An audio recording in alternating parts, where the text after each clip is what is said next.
শোনো শোনো শোনো সবে শোনো দিয়ামন, আজ আমি রেঁধেছি মাশরুম স্টাফড চিজ ব্রেড কোরিয়া যতন।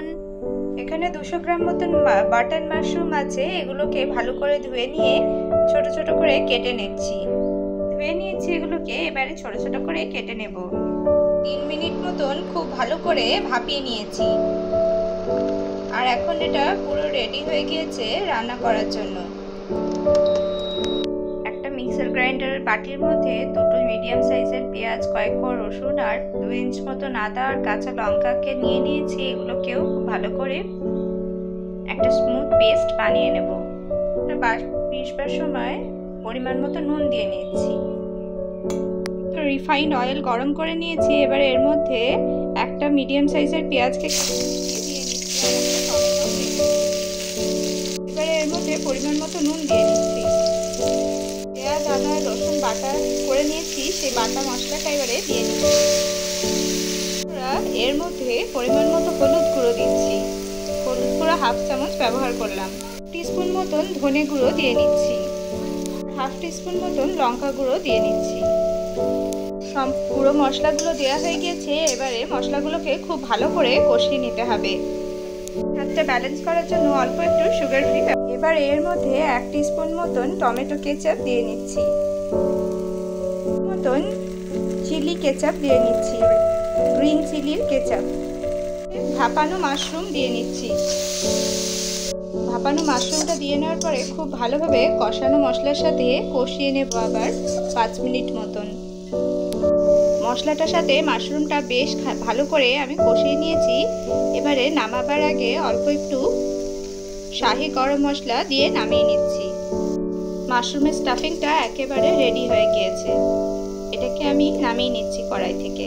আপনারা চাইলে এই প্রিপারেশনটা এরকম হটডগ ব্রেডের সাথেও বানাতে পারেন, বা সাধারণ সামান্য যেরকম আটার লেচি থাকে, আটার মাখা দুটো লেচি নিয়ে নিয়েছি। এর মধ্যে থেকেও আমি দুটোভাবেই আপনাদেরকে বানিয়ে দেখাচ্ছি। বন্ধুরা, আমি এখানে দুটো ডিম ভেঙে দিয়ে নিয়েছি। পরিমাণ মতো ডিমের মধ্যে নুন দিয়ে নিলাম। ডিমটার মধ্যে অল্প একটু লঙ্কা গুঁড়ো দিয়ে নিচ্ছি আর অল্প একটু ম্যাগি মশলা, ম্যাজিক দিয়ে নিচ্ছি। সব মশলাগুলো দিয়ে নেওয়ার পরে এটাকে স্ক্র্যাম্বলড এগ বানিয়ে নিচ্ছি।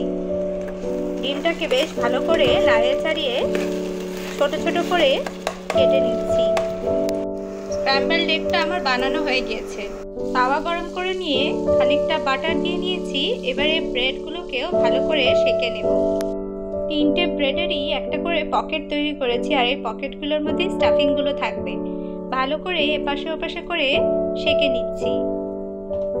হালকা সেঁকলেই চলবে, যাতে বাইরে বাটারের একটা সুন্দর লেয়ার চলে আসে। এগুলো আমার খুব ভালোভাবে সেঁকা হয়ে গিয়েছে। এগুলোকে আমি এবারে উঠিয়ে নিচ্ছি। রেসিপিটাকে সুপার হেলদি অ্যান্ড নিউট্রিশিয়াস বানানোর জন্য আমি এখানে ডিম ব্যবহার করেছি। আপনারা যদি ডিম না খান সেখানে স্কিপ করতেও পারেন। এর মধ্যে আমি কিছুটা স্টাফিং মাশরুমের যেটা প্রিপেয়ার করেছিলাম সেটা দিয়ে নিচ্ছি। দিয়ে নেওয়ার পরে দুটোকে বেশ ভালো করে মিশিয়ে নিয়েছি। আর এই ডিমের ফিলিংটাকে আরও ফিলিং বানানোর জন্য অল্প একটু কেচাপ ব্যবহার করছি, Maggi, tomato, hot and sweet. এটা দিয়ে নেওয়ার পরে বেশ ভালো করে মিশিয়ে নিয়েছি। এবার আমার ফিলিংটা একেবারে রেডি। এবারে দেখুন, ফিলিংগুলো আমি সব ভর্তি করে দিয়েছি দুটো ব্রেডের মধ্যেই, আর উপর থেকে অল্প একটু কেচাপ দিয়ে নিয়েছি। এবারে একটা আমুলের চিজ নিয়ে নিয়েছি। এবারে এটাকে আরও চিজি বানানোর জন্য উপর থেকে চিজ গ্রেট করে দিয়েছি, আর কিছুটা পেঁয়াজকে উপর থেকে দিয়ে নিয়েছি। এবার এটা প্রিপেয়ার হয়ে গিয়েছে, তাওয়া গরমই রয়েছে, এগুলোকে বসিয়ে দেব।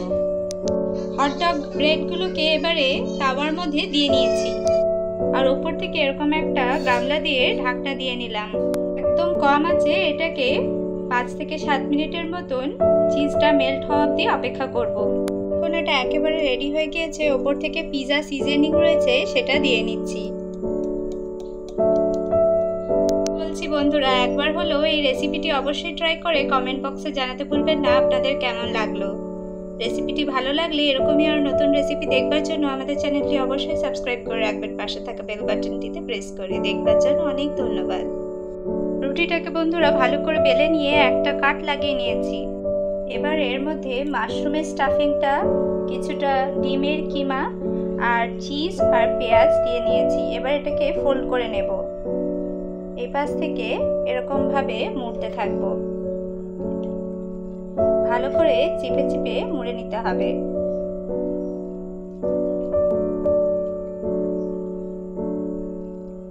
একটা পরোটা রেডি হয়ে গেল।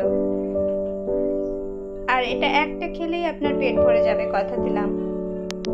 মাশরুম, এগ, চিজ স্টাফড পরোটাগুলো রেডি করে নিয়েছি। আর এখন দেখুন কতটা সুন্দর দেখাচ্ছে।